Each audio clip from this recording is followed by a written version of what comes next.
Hi guys, this is Javen from Alternate Tone. Here with me is Mark Lettieri. He's an incredibly talented guitarist. I believe many of you have seen his stunning guitar loops and jams on Instagram, Facebook and YouTube. If you have not, you must check him out at the link below. So Mark, you have been to Singapore for a couple of times, am I right? That's correct. First time was last June, I think. So tell us, what do you like most about Singapore?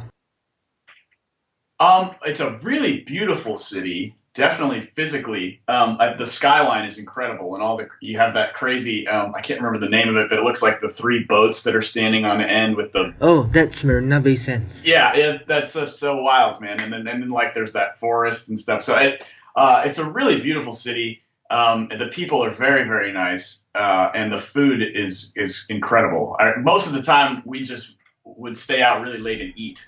Wow. Which is what so I enjoyed. I think we were there for maybe 2 or 3 days. I really enjoyed it. Cool. Yeah. So I understand that you have graduated from Texas Christian University. Correct. And you were studying advertising and public relations. So what made you decide to embark on a music career instead? Well, I think it was just something that I always wanted to do. It was always kind of my passion and my dream. I just didn't quite know how to realize it until maybe a little bit later than some musicians. So I did go to university to study something else because I was interested in that, and I thought maybe a career in that would be interesting. But when I finished school, I had kind of made enough connections in the local music scene here in Fort Worth, Texas, to kind of get some gigs and start playing. So I thought I might as well give it a shot, and it seemed to work out a little bit. So I've been sticking with it ever since. Nice. So who do you listen to and who are you influenced by? Well, there's so many, and not just guitar players.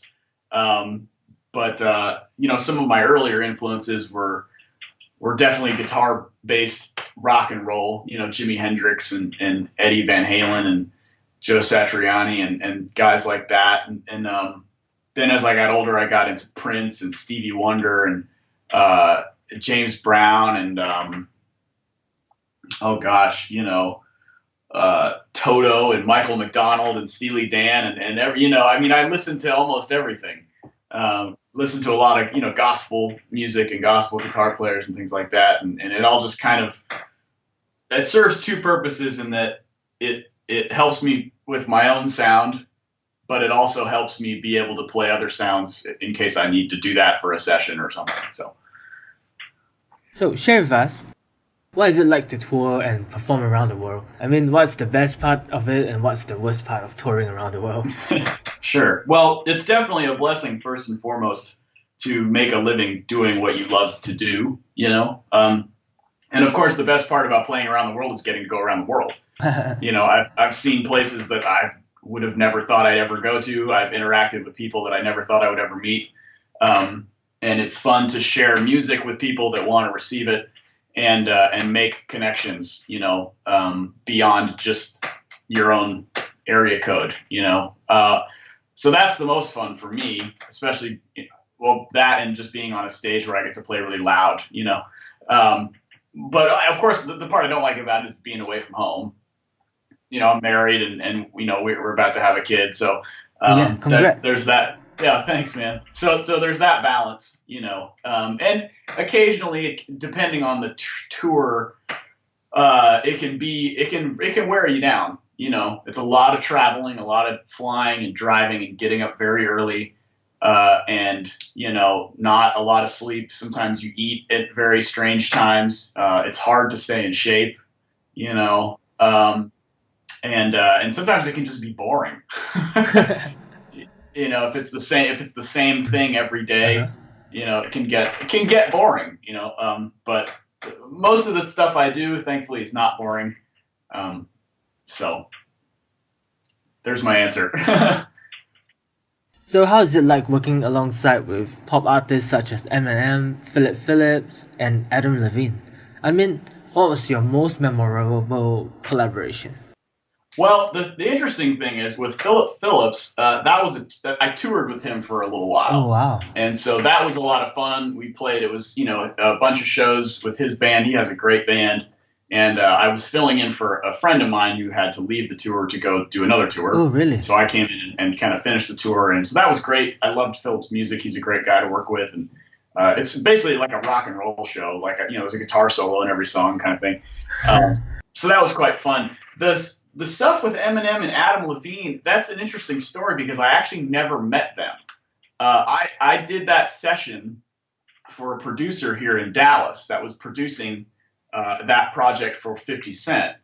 And I went to his house and we recorded a bunch of guitar tracks on a bunch of different songs that he was doing. And then a few weeks later, he called me and was like, hey, man, you remember that one track we put together? That's going on Eminem's record, or it's going on 50 Cent's record, and Eminem and Adam Levine are going to be the featured artists on it. And I was like, whoa, like three birds with one stone kind of thing. But so that's how some of that stuff works out. Like maybe I only meet the producer. I never meet the artist because nowadays so much is done electronically and over the internet. And there are artists in Europe that I've never met, but I've played on their records. So, yeah. So the next question I have for you is, what is it like to be the lead guitarist of massively talented Snacky Puppy? Well, it's a lot of fun, certainly, but it's actually a lot of work and a very, very serious job because my role in that band is not just to show up and play guitar solos. I have to play the songs, and there's obviously a lot of information in those songs and a lot of parts that are not easy. I saw you being the backup vocalist for one of the songs. You saw me doing backup vocals? Yeah. Oh no, what song was that? Yeah, let me see. I can't remember. I was probably just maybe Shofukan. Oh yeah, that one. That one? I don't know. I was probably messing around. I probably shouldn't have been doing that. But no, it's a privilege to be a part of that group because everybody's so talented, and what we're doing is we try to do it at a very high level. So you can't really slack off in that band. Everyone will notice if you're not bringing it 100%. So do you guys ever get into a heated argument or anything like that? No. I mean, not any more than brothers would fight about stupid stuff. But yeah, nothing, nothing worthy of an article in Rolling Stone or anything like that. So yeah, I see. Yeah, we get along pretty good. I hope to see you guys soon. Yeah, man. You guys came last year, right? In 2016. Yeah, and this year we're going to Australia, New Zealand, and Tokyo, but not making it to Singapore. But I don't know. Maybe I'll come with my trio or something. Oh yes, please come. Anyway, can you tell us a little bit more about your latest album, Spark and Echo? Where do you guys get your inspiration from? Sure. Well, that record is just I've been doing instrumental guitar-based music under my own name for a couple of years, and so every 2 years or so I'll try to finalize these songs that I've been writing and get together with my friends and make a record and just kind of see how things progress. So there wasn't necessarily a specific inspiration for that album. I think it was just where I was at the particular time as a writer, and I felt confident enough in what I had and where I was as a writer and a player to then record it, produce it, and put it out. So, but I do feel like it's kind of almost, in a way, my first record, just because I think I spent more time on it, I spent more money on it. But just I think timing wise, there was a little more attention on Snarky Puppy and the things that the members of the bands were doing. So it was important for me to kind of if I was, when it was time to make a statement, it had to be the best statement that I could do, and all my records, I feel like I have done that, but this one just feels a little bit more, put together, maybe is the right word. So, yeah. So what's your biggest struggle as a musician back then and now? Well, I think, I mean, I'm always struggling with the playing part of it. There's always stuff that I wish I was better at, or that I could play better or faster or more precisely or more interestingly, or, keeping up with every other guitar player on Instagram that's, 30 years younger than me and 30 times better. But outside of that, I think for me, it's always just been managing my stress level as far as my commitments, because as musicians, we want to do every opportunity that is presented to us. And sometimes if you do that, things will suffer. If you overcommit yourself, you'll either burn yourself out physically, or you just won't be able to dedicate enough time to each thing that you've committed to, and the product will suffer. And so there have been some experiences where I have thought, like, man, I should have just not done that because I didn't have time to really focus on it, and it just could have been better, and I think, the more deeper I get into my career, like, I can't really afford to do that, because people will hear it. and so, it's one thing to, like, maybe unfortunately have an experience like that on a local gig at a bar. But, if you overextend yourself and you end up not really getting it together on a very important project or session or something like that, then, that's going to be stuck with you forever. So I'm getting better about that, about my time management and my commitments and stuff like that. So that would be something that I still struggle with. So my next question would be, were there times when you felt like giving up? Or do you ever feel mundane or bored of playing the guitar? Thankfully, no. I don't think I've never thought about quitting.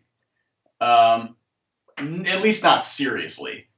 I've definitely joked to my wife sometimes about I should just go I should go to law school or something, or whatever, like.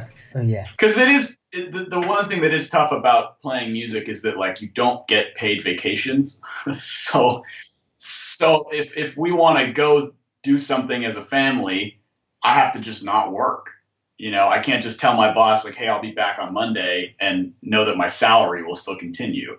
It's like, I have to make those financial sacrifices in order to do stuff with a family, which is important to me. So that's a balance. But it's never necessarily made me want to quit, I guess.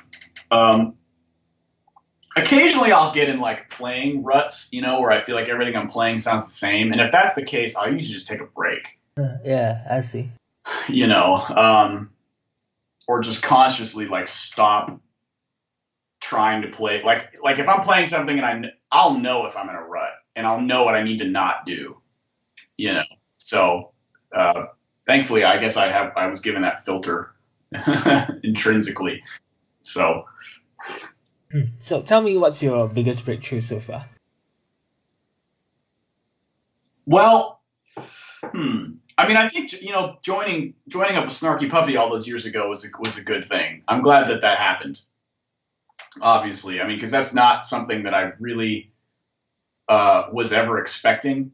Nobody expects to be in a band that has recognition. I still am, prepared to, like, be a session guy, be a freelance guy, bounce from gig to gig. And I still do that, but having, like, a core kind of artistic thing that I can go to, that is sustainable, is important and kind of rare in some respects in the music business, because it's enabled me to have an outlet that's fun, but it's also sort of afforded me the ability to then do my own thing, and which is something I've always wanted to do. But I would be lying if I said the attention that is on me as a solo artist has nothing to do with Snarky Puppy, because obviously it does, and I'm very, very thankful for that. So that was important. The first tour I did with Erykah Badu was really cool, because I had never really been on a tour like that. That was like a major label tour with hotels and, nice things. So do you get a limo? What's that? A limousine? No limos. That's fine. I don't find limos to be very comfortable, to be honest. Yeah. So, Mark, being an already accomplished musician, what do you aim to achieve in the future? Sure. I think ideally it would be cool to have the solo material stuff become a little bit bigger part of what I do, and I'm slowly getting to that point. Obviously it involves continuing to make records, but probably touring more too, and being able to get to the places where the people are buying the records. I would love to get to Asia because there seems to be a lot of attention over there. It's just hard to get to, but it'll happen. I think for me, man, it's like I'm really happy with what I get to do, and so as long as I can keep doing that with maybe another zero at the end of the check, Oh yeah, would would exactly. be would be great. That's what everybody wants. If you're happy doing what you do, then keep doing that. But maybe you can be a little bit more successful on it. But it's not. I should say it's never about the money. However, in this business, we do crave stability. So, if as long as that's happening, I'm okay. Keep coasting. Nice. So we've gathered some technical questions that our students from Alternate Tone would like to ask you. Okay. So first up, what is the best way to grow and learn as a musician and guitarist?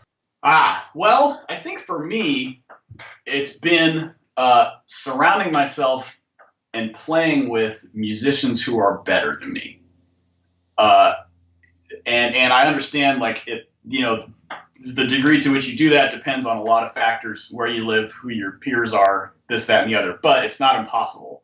Um, I would go when I was younger. I would go to jam sessions all the time and sit in with bands. Uh, I would take gigs that I probably wasn't good enough to do, and then just do my best. And because of that, I just learned a lot. I learned a lot about my groove, my time feel. I learned a lot about composing, everything that you need to know about becoming a solid musician. You'll learn from someone who's done it better and who's done it longer. you know, Yeah. yeah, for me, I think that was definitely it. Was just trying to find situations where I was the worst musician in the room. It takes a lot to do that, because nobody right. wants to feel like they suck, but that's the only way you'll grow. If you're constantly the one that's telling everyone what to do, you're not necessarily going to reach another level. So, and of course, outside of that, I never stopped listening to stuff that was inspiring to me. I mean, even if it's something that inspired me when I was 13, I'll still come back and listen to it. Because that initial inspiration has always stuck with me, and that's important. That means something. So, Yeah, nice. So the next question, do you have a practice routine? And what is it like? And how has your practice routine changed over the years? right. Man, I laugh at that because I've never had one.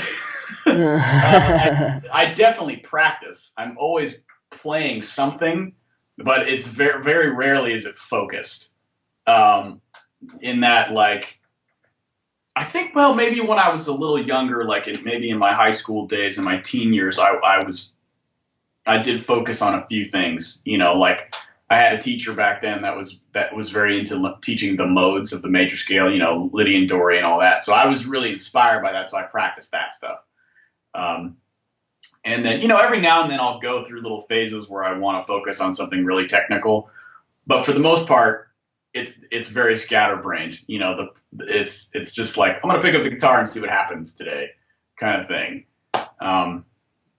But one thing that was really important to me was just playing along to records. I used to sit and jam along to all kinds of stuff, like constantly, try to figure it out parts by ear. That's always been really important. Nowadays, most of my practicing is work related, in that like I have to learn songs for a gig, or I'm doing a session at my house and having to come up with stuff to play. Or maybe I'm writing tunes. That's also practice for me, is trying to be creative as a songwriter. So I see. So a lot of our students has asked us this question. Like what you mentioned earlier, they tend to worry a lot about modes, scales, chord changes.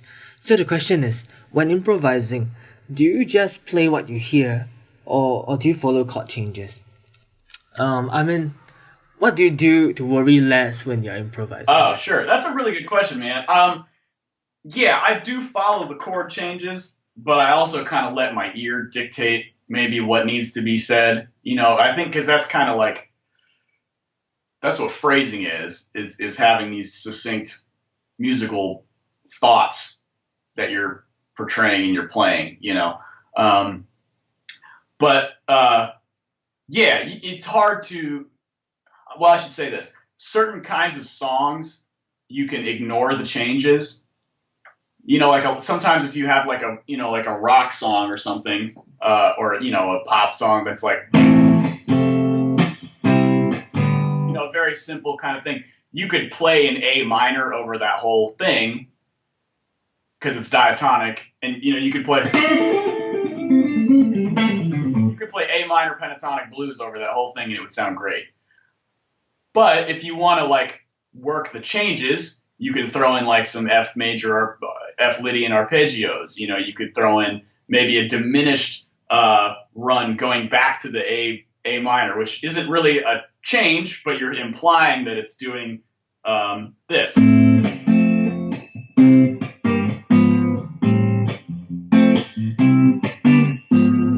So you're almost like adding a change that doesn't exist. So if you really do focus on the changes, you can make your phrasing more colorful.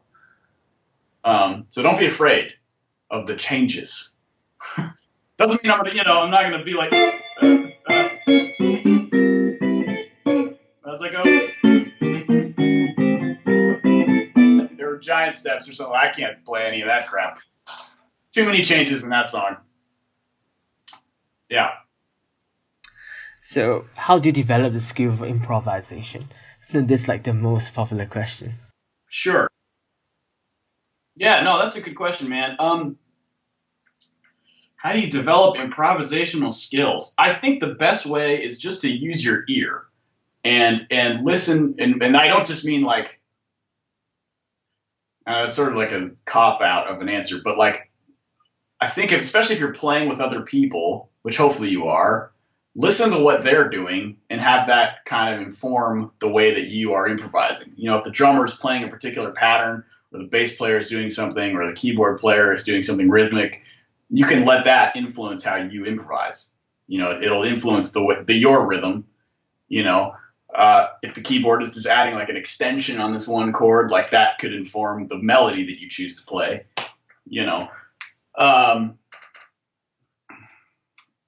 But I think the other thing that's really important about improvising is not being afraid to take risks.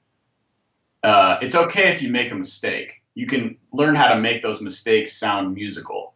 I can always tell an improviser who's playing stuff that they've already worked out at home.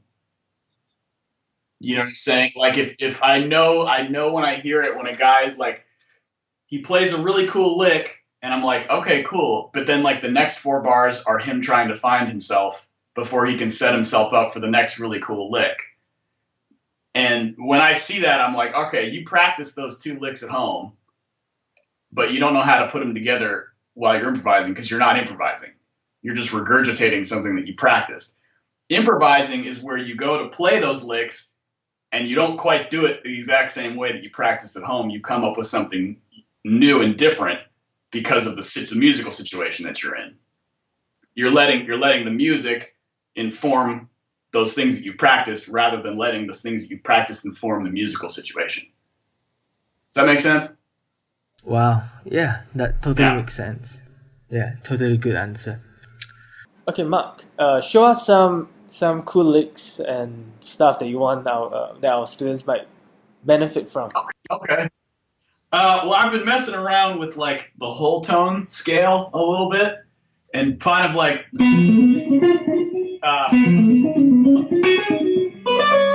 putting it into like blues stuff. So like if I'm in the key of like B, my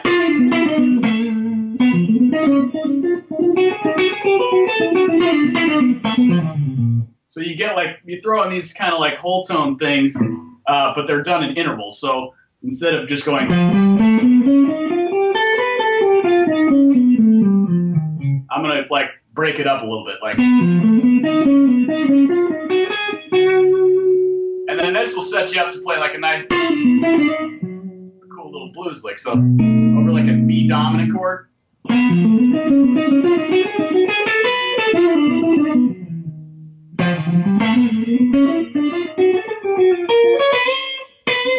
So I'm trying to find these kind of like outside sounds using like whole tone or like half whole diminished scales, because I come from like a blues rock background, and so a lot of the stuff that I compose is kind of I don't want to say it's like based in that nature, but a lot of my soloing comes from the blues. So if I can find more interesting ways to say that kind of stuff, I'm always trying to do that stuff. You know, weird blues. That's what I like to do. But then, you know, I also like to, like I was saying earlier, I like to use the whammy bar to make chords and string them together.